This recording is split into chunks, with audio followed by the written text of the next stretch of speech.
Hello, and welcome to another conversation with myself, Mark Vernon, and Rupert Sheldrake. Hi there, Rupert. Hello, Mark. Rupert, I wanted to talk about the place of humanity in nature. And this is quite a pressing issue for me at the moment because I'm working on William Blake. And Blake is very clear that human beings do have a particular and distinctive place in nature.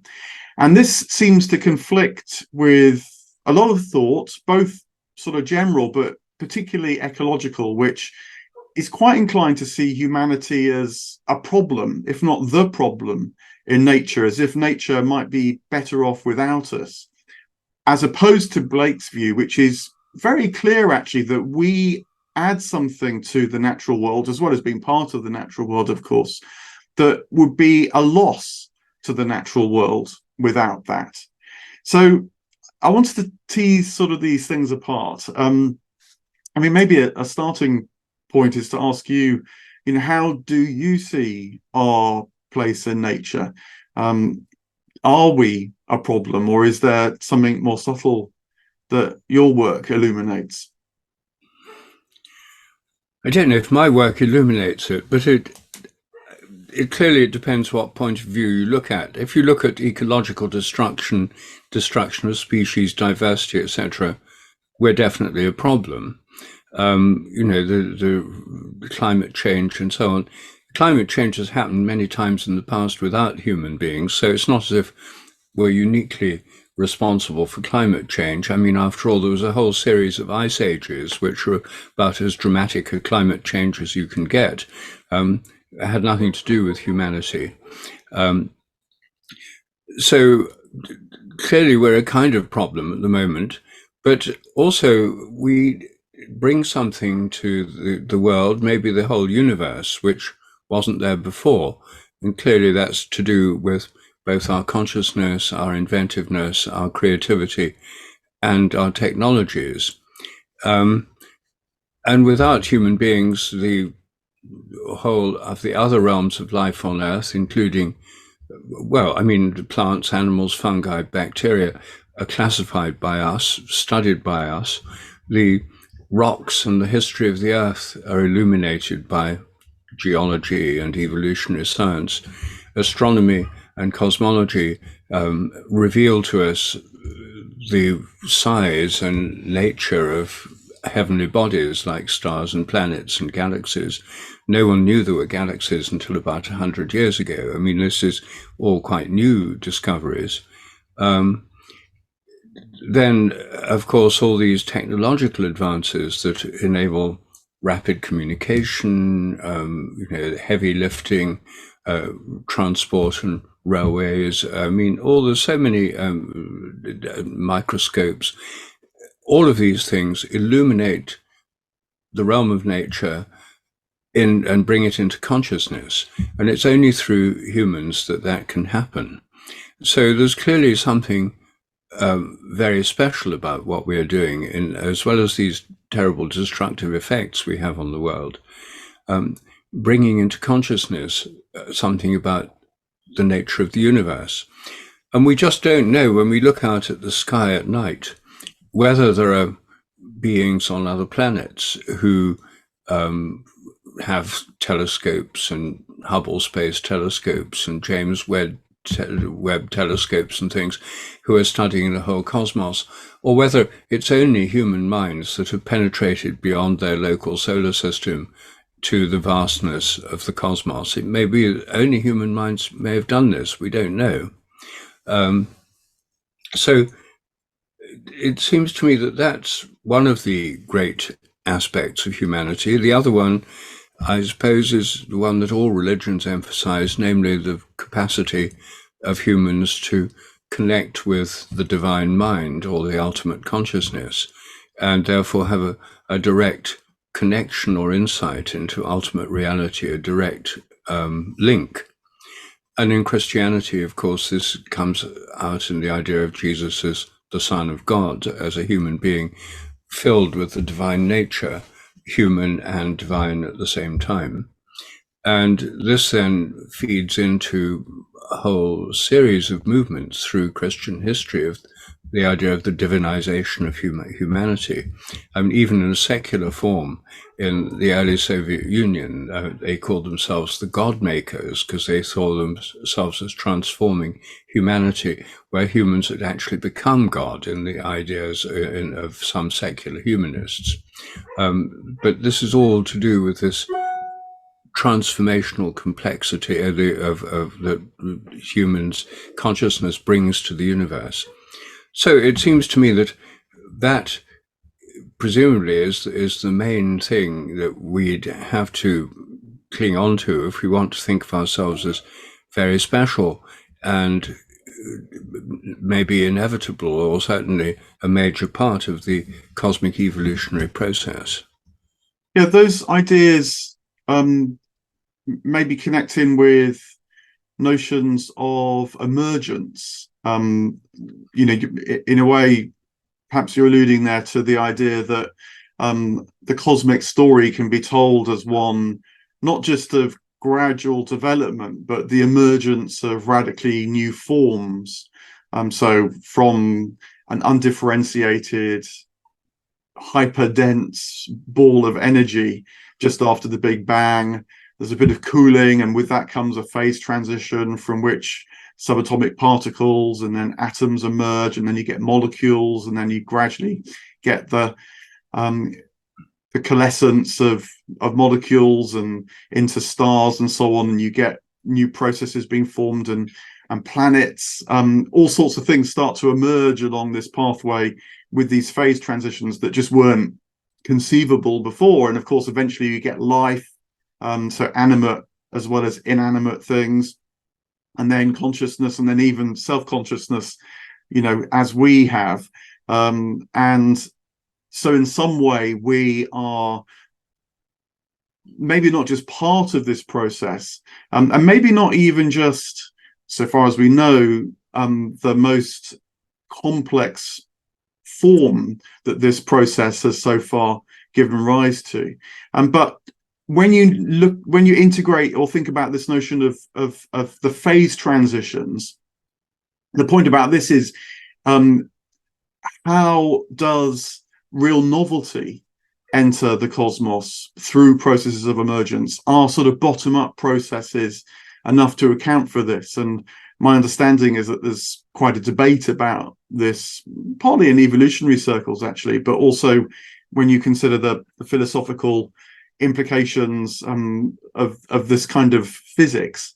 And what I gather, and you can read it in cosmologists such as Paul Davies, is that there's a proposal that, as Paul Davies puts it, there's a kind of life principle, which is a dynamic within the cosmos that tends towards this complexity, and so in a way tends towards us.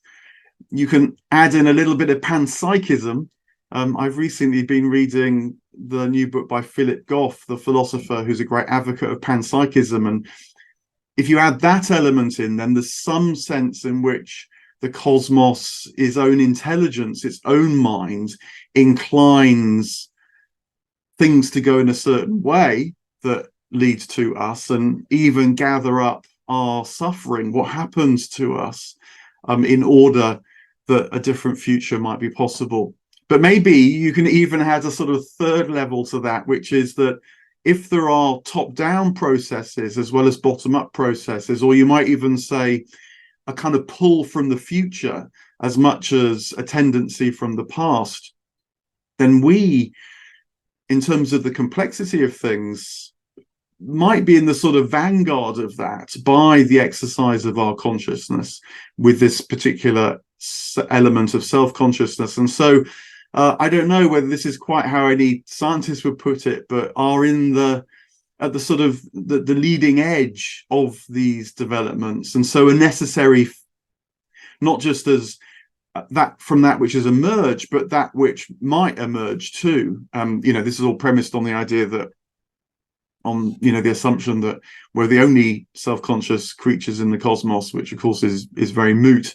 To many seems very unlikely, but nonetheless that would only say that this is happening with parallel creatures such as us elsewhere feeding into the whole story. But anyway, this sort of notion of strong emergence, and that there's a kind of backward or a downward causation as much as a things coming from the past. Notwithstanding, as you're saying, the destruction and the problem that we are in that way does situate us in a different way, even from it's more speculative science, but from a scientific point of view. Have you heard these kind of stories being told? Oh, yes. Well, I mean, the idea of creativity, from the bottom up, emergence, or from the top down, is a very old dichotomy in thinking about creation. I mean, the scientific view in the light of Darwin and Darwinism has tended to have a bottom-up view. We start with tiny single protocells and they get more complex and so on, then brains emerge and consciousness appears and so on. That's a kind of bottom-up view. But the top-down view is also a very traditional one. And in the past, the Greeks thought that the human inspiration was caused by the muses, that they inspired music and other arts, that the idea of inspiration, of breathing in from a higher level is there. And you get as Father Bede used to point out to me when I lived in his ashram in India, you get this split in Christology. The first three Gospels have a man, Jesus, who becomes God. And the fourth Gospel, St. John's Gospel, has God who becomes man. In the beginning was the Word, and the Word was made flesh and dwelt among us. So it was a descending Christology. Christ descends from a higher level, from the divine level, to become human, whereas the others, he's a human whose divinity, as it were, emerges through his life and teaching and death and resurrection. So I think actually we need both. And if we have in physics there's both too, because physics on the one hand deals with subatomic particles in quantum theory and tries to build up atoms and things, protons and things from quarks, and then atoms, molecules, and so on. So it's a sort of bottom up from tiny evanescent particles upwards. But on the other hand, cosmology starts from the Big Bang, and in superstring theory there's a kind of primal unified field with 10 dimensions. There's a primal field, which is a unifying field, and is still present in its reduced form of the universal gravitational field, which is a field that holds the entire universe together, and it encompasses everything within it. And then we've got levels of field organization in galaxies. There's a kind of galactic field, not just a gravitational field, but an electromagnetic field, huge currents passing through galactic arms of millions of light years long, and vast magnetic fields. And the sun itself with all its magnetic and electromagnetic fields. And so we're within all these higher level fields. We're within the solar system and its field, and within the cosmic field. And Panpsychism would say that there's consciousness at all these different levels. Now, some people would say, well, at the level of the whole universe, it's not a very high level of consciousness. It's just sort of keeping things in place, the gravitational field. And if the sun's got a mind, it's a pretty low level, maybe lower than a plant or something. But actually, I myself think these may be vastly more encompassing and higher level minds. If we're within the mind of the cosmos and within the mind of the solar system, within the mind of Gaia, the planet, because they are all larger than us, and all of them, if they have some degree of consciousness or intelligence, would no doubt be able to influence what happens within their sphere of influence, namely on Earth and in human society and even in human minds. So there's plenty of potential sources, as well as traditional views about angels sending messages and giving inspiration for top-down causation. Alfred Russel Wallace, who co-discovered the principle of natural selection with Charles Darwin, of course, as I think we've discussed before, believed that the entire evolutionary process was guided by intelligent beings which he identified as angels, the intelligences that are guiding the evolutionary process. Now, obviously, they're not all guiding it in the same direction. It's not as if there's a single track of evolution that leads from bacteria straight to humans. There's a vast proliferation in the tree of life, and then there are junctions between the branches through symbiosis. And there's a huge number of species, a million species of beetle in the Amazon, the vast numbers of species that don't seem terribly relevant to the great human story that so interests us. But, they're all there, they're all part of it. And, and if one were designing a universe that would bring forth humans who'd be able to think about it, it's hard to see why you need billions and billions of galaxies, each with billions of stars, and when you need all these species on Earth. So clearly the evolutionary process has sheer diversity, seems to be part of it. And I think when Teilhard de Chardin was thinking about this, I think he recognized that there was, on the one hand, a kind of proliferation of creativity for its own sake, a diversification, and also a kind of pull towards a unifying conscious principle, which he called the omega point. And it's not clear to me whether he thought of it as just something affecting humans or the Earth, or whether it affected the entire cosmos. But then that's again a kind of top-down and teleological creative principle. Yeah, I mean, maybe what lies behind some of that, well, the vision of the vastness of things, the diversification of things, is what do we think the cosmos is really for? What's its purpose? And in traditional modern science, that's a sort of nonsensical question. It's just processes unfolding without a deeper meaning behind it. But if the meaning is allowed and you start to think of it in terms of not just the bringing about of life, good things like that, and then the diversity, the beauty, the multiple manifestations might have meaning in the sense of just the proliferation of that goodness. And in brackets, not too quickly ignoring the fact that, of course, it brings about a huge amount of suffering as well. But if it's not just about the manifestation of goodness, but it's actually in the religious vein, the creation manifesting the creator, and moreover then returning that love back to the creator, then perhaps this diversification, it's not just about we human beings, it's not just necessary for the production of us, but that we can be part of that. I don't know, you can reach for musical metaphors, the sort of symphony of creation, the extraordinary wonder that we feel when we look at the natural world is just our perception of that song of creation, back to the creator, and the creator's love pouring into creation. And so then our consciousness is one facet of that, I suppose. You've said before that the lizard basking in the sun might well be enjoying a kind of ecstatic state of unity with the source of life that's its wellspring.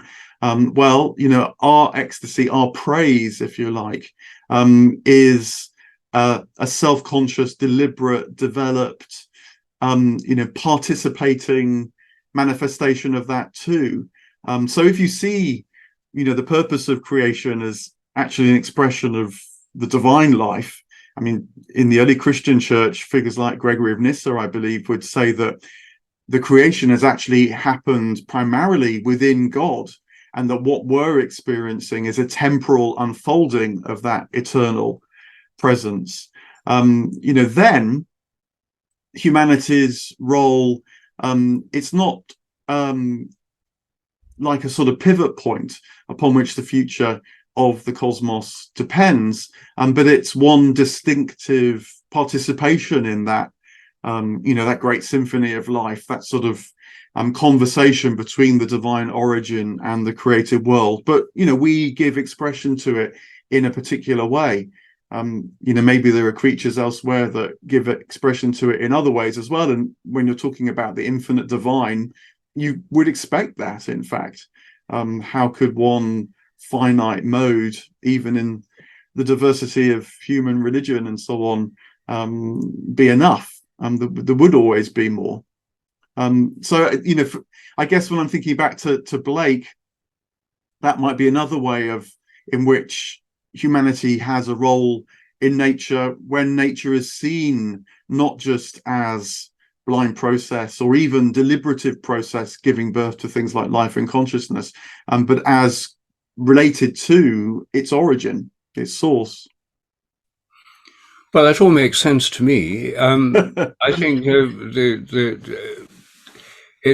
the only alternative seems to be one of kind of randomness, meaninglessness, chance, etc. If the universe is unconscious, if it has no purpose, if it's all just things just happening, because one thing happens after another in accordance with laws of nature which have no meaning or source or purpose, then it's a pretty gloomy picture, and it doesn't give any kind of coherent story. So I think the only one that makes sense to me is more or less along the lines you just explained.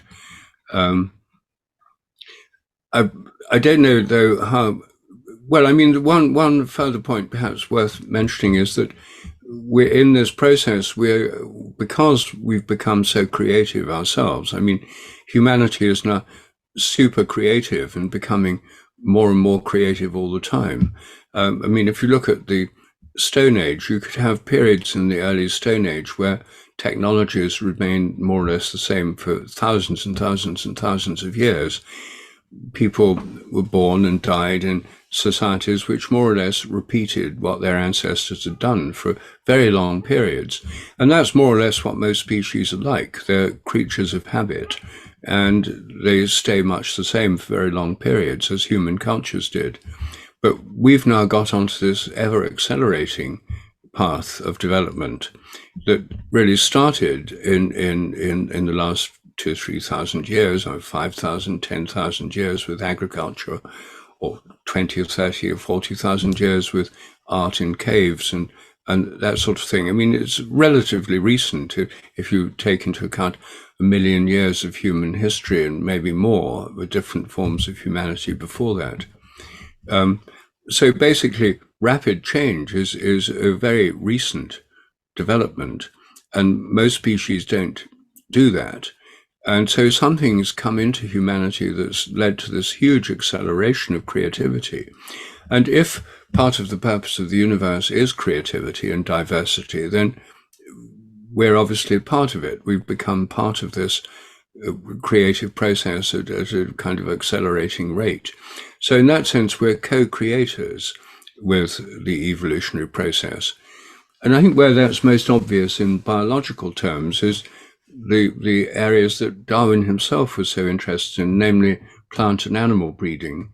Because in plant breeding, in horticulture, if you look at all the different rose varieties we have, or all the different varieties of cabbage, I mean, starting with the humble sea kale, a kind of rather unimpressive ancestral plant, you get Savoy cabbages and Brussels sprouts and kale and Cavolo Nero and so on. And all these different forms of cabbage, all produced by breeding, and all the different kinds of dogs, all produced from wild wolves originally.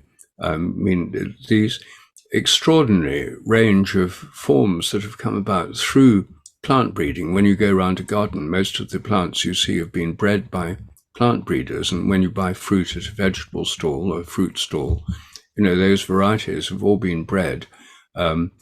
And they're a kind of co-creation between humans and the animal and plant world.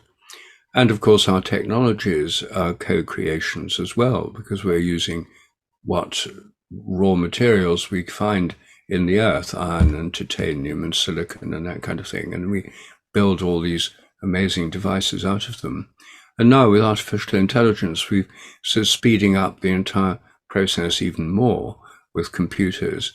Now, we don't know, if it's sort of getting faster and faster. It may hurtle completely out of control, or the whole system may break down. We don't know. We're incredibly vulnerable. We all depend on electric supplies, and transactions in most places are no longer old-fashioned cash, but electronic devices that can easily go wrong or be closed down by hackers. So we have no idea where it's leading, but it does seem we're part of a creative process that's become internalized in us, which is externalized in the whole universe, but internalized in us. And somehow that, if it's a divine creative principle, then it's sort of embedded now in humanity. And whether we like it or not, we're part of this accelerating process. We don't know quite where it's going, but it'd be impossible to deny that it's happening.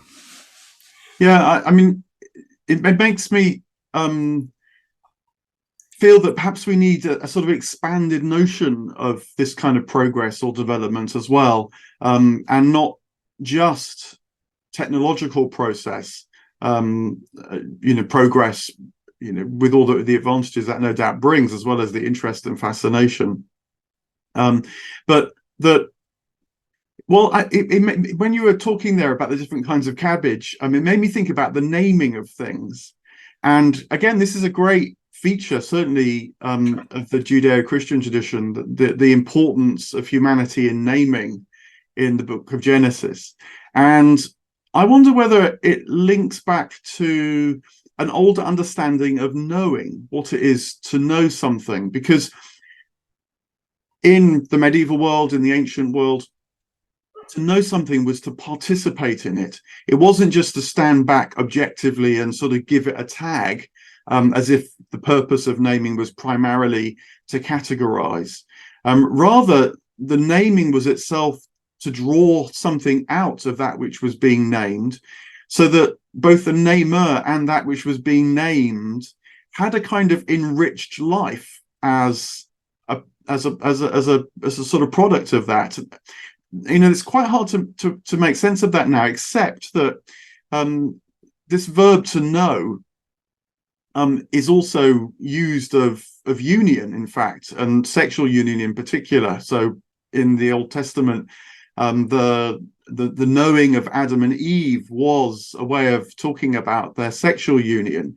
And of course, part of that is not just to breed, or Cain and Abel, but also is to enrich and fulfill their humanity, that in their union with each other, they might know of the ecstasy of their union with, other creatures, with God, and so on. The erotic is just a sort of foretaste of that ontological joining. So hence knowing is about, you might say, I don't know, praising even. If you can name something, then you can differentiate it from other things. So that enriches the way in which you can talk about things. And again, talking, naming, praising, these are all functions in the Christian tradition of the logos, this extraordinarily rich ancient Greek word. And so, as well as the progressive notion of development that is so manifest, as you're saying, in our technology, I wonder whether we could, lessen or maybe diversify our urge to develop and to progress, which might then help shift our relationship in terms of the exploitation that, of course, that brings about as well.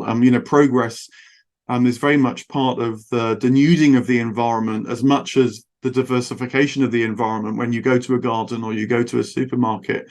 But if we saw it in terms of enriching our capacity to sort of sing the praises of creation, and that is good for us, and maybe even in some way good for the creation, that might bring another dimension into this. And I think this is probably closer to what Blake is talking about, because Blake, for example, will, in a poem, an ecstatic poem, will list all sorts of things that he's seeing, both animate and inanimate objects, actually. He'll talk about the sea and the mountains and the meteors and the rain and the clouds. And then he'll say, and all these are men seen afar. This is his kind of recurrent phrase. And I think what he means by that, he means men in the generic humanity sense rather than just males. But what he's saying, I think, is that we have the capacity to know something of the quality of the existence, say, of a mountain or a cloud or the sea, and then we can put that into words in poetry or imagery, or even, in fact, in our spiritual lives. I mean, you mentioned there the time that you were with B. Griffiths in his ashram in Tamil Nadu, and I went to Tamil Nadu myself earlier this year and went to Shantivanam, but also visited Tiruvannamalai, which is the home of the ashram of Ramana Maharshi. And he very famously talked about the mountain there being one of his gurus. And I had very little sense what that might mean. It just seemed like a sort of romantic notion. But when you're there, my goodness, suddenly you get it, that the very presence of this mountain speaks to you of something that you feel within yourself as well, a kind of quality within yourself. Of grandeur, perhaps of stillness, of eternity. However, you might then try and find words to express this. But perhaps, that can be part of our sense of development and progress as well. Well, certainly through the arts, it's one of the major areas of human creativity, and not just painting and poetry, but also music. I mean, these are all glories of humanity that, I mean, birdsong is beautiful, but obviously we exceed the scope of that in a lot of the arts. I mean, something like the Bach Christmas Oratorio or something of that kind is so vast, complex, beautiful, amazing. That's obviously part of this creative process. But I think one of the things about the other species is that I think all of them are open to the divine in their own way. When Aquinas was talking about the developments of plants and animals, he would say that they're actualizing their form, growing up and becoming their full mature form. Is by actualizing their nature, they're coming as close to God as they can, because God is the ultimate being, and they share in God's being through actualizing all their potentials. So there's a sense in which all of creation is a reflection of the divine, a participation in the divine. And for that matter, sexual activity is obviously not confined to humans, and obviously it's highly motivating for humans, but so it is for other species. If it wasn't, they'd die out. And one could argue, I would argue, that orgasmic experience is a kind of opening of a window into divine joy, however brief it may be. But there's this. So all of creation, in a sense, is reflecting the divine consciousness, which in traditional theories would be why there's so much beauty in the world. I mean, all these flowers and animals that are so beautiful, butterflies, flowers, they were beautiful long before there were any humans around. I mean, flowers evolved about 100 million years ago, long before the founding of the Royal Horticultural Society. And beautiful butterflies and iridescent beetles were, again, huge amounts of time, 100 million years or more. There's been all this beauty in the world. And it wasn't, I don't think, evolved hundreds of million years in advance just so humans could enjoy it. I think there must be something about animal minds, even plant minds, insofar as they have minds that can appreciate beauty and reflect the beauty that underlies the cosmos. So, I think we bring to consciousness something which is much more widespread. I don't think that all of nature is sort of darkly unconscious until humans or apes come on the scene. Otherwise, I think it's incomprehensible that there'd be so much beauty in the insect realm and indeed in the whole of nature. Yeah, you reminded me again of Darwin, where he talks about the female, I think it's pheasants, who are looking at the male pheasants displaying. And it seems quite clear to Darwin that there's an aesthetic appreciation in the female pheasants, the peahens, as much as just a sort of pure bigger and brighter is somehow better. There is sort of subtlety going on there. And you mentioning the beauty of flowers. There's something excessive about all this. A flower doesn't need to be like that merely to attract an insect. It's almost as if the insect and the flower are in some kind of collaboration of excess and beauty, and but living out in their own way, which, as you say, we beings who have this reflective conceptual consciousness kind of add another dimension to as well. Well, look, what we've been saying has given me a lot of food for thought. I hope to those who've been listening in as well, and certainly, making sense whilst recognizing the destruction and damage that humanity can cause, but maybe the beginnings of a returning to a vision of what we're about that can be built into all our activities with the natural world as well, of which we're a part, of course. So look, thanks very much. That's to say, thanks very much indeed, Rupert. Oh, well, thank you, Mark.